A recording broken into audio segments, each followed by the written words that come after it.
Hallo, heute sind wir im Zoo Dortmund.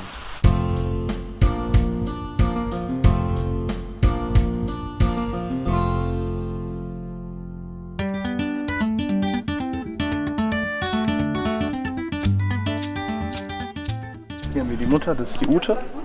Das ist das Jungtier, noch namenlos. Die nehme ich jetzt auch zuerst einmal das Jungtier, weil das, sobald wir es jetzt aufwecken, ein bisschen aktiver sein wird. Dann ist das gut, wenn das direkt jetzt gewogen wird und das weniger Stress hat.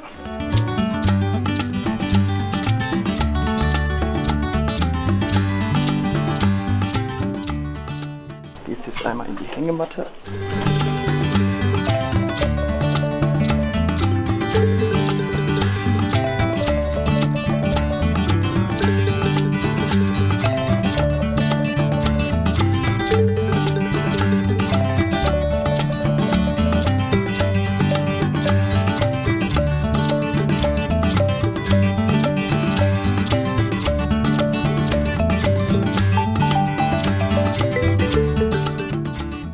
Scheint zu bequem zu sein.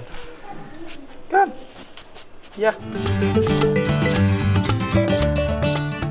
Das Jungtier hier ist am 24. April geboren und entwickelt sich bisher eigentlich genauso, wie sich ein Gürteltier entwickeln soll. Die ersten Wochen, Monate war sie nur in der Höhle. Wir wissen mittlerweile auch, dass es eine Sie ist. Am Anfang war es nur komplette Ruhe, nichts machen, Futter, Wasser, fertig.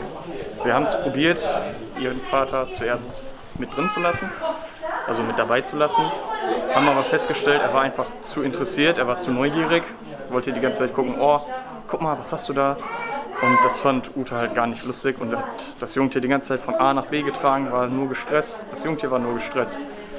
Und dann haben wir uns kurzerhand mit der Kuratorin dazu entschieden, okay, er kommt doch raus, er kommt zur Quarantänestation, ist erstmal hinter den Kulissen und so konnten die beiden in ihrer Höhle erstmal die ersten paar Wochen, Monate jetzt zusammen aufwachsen, beziehungsweise das Jungtier konnte aufwachsen und mittlerweile kommt sie auch schon raus, ist manchmal auch am Futter dran. Sie macht einen super fitten Eindruck, sie nimmt jede Woche mehr und mehr zu, also perfekte Entwicklung.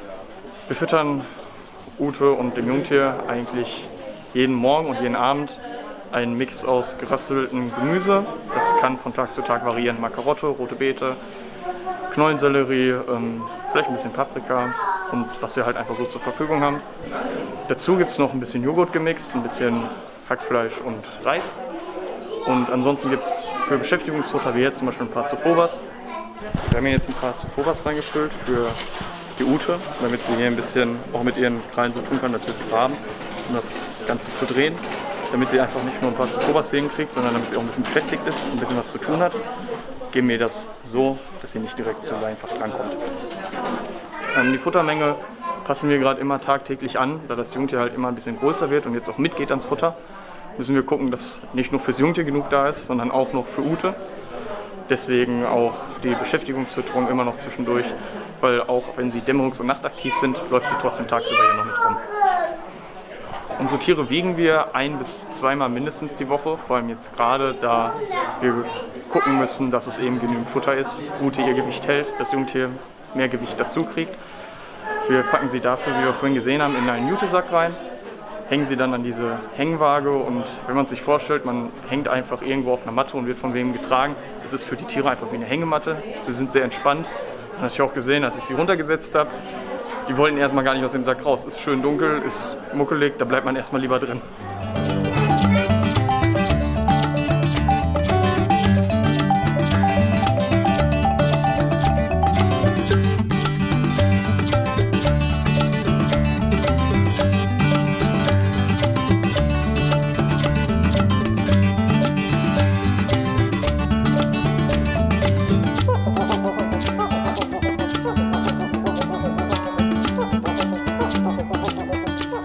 Wir haben hier auf unserer Anlage, es sieht vielleicht erstmal ein bisschen chaotisch aus, aber wir haben ganz viele verschiedene Höhlen, wir haben ganz viele verschiedene Äste hier drin.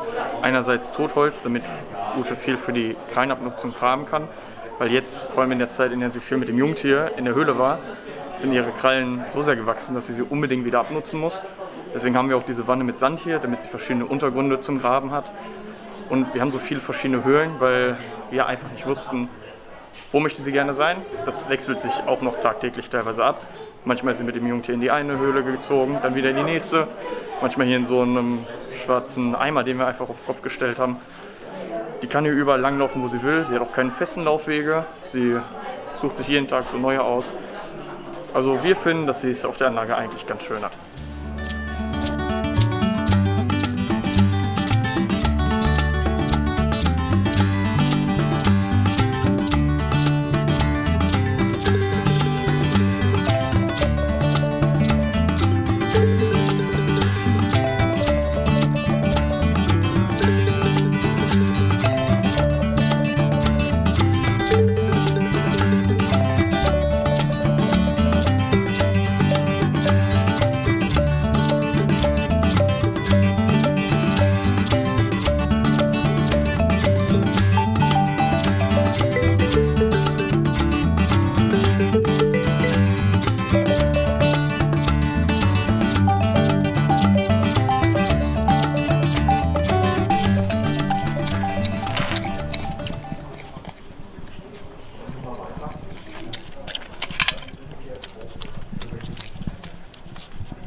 Schreibt jetzt eure Fragen in die Kommentare und damit ihr kein neues Video mehr verpasst, könnt ihr unseren Kanal kostenlos abonnieren.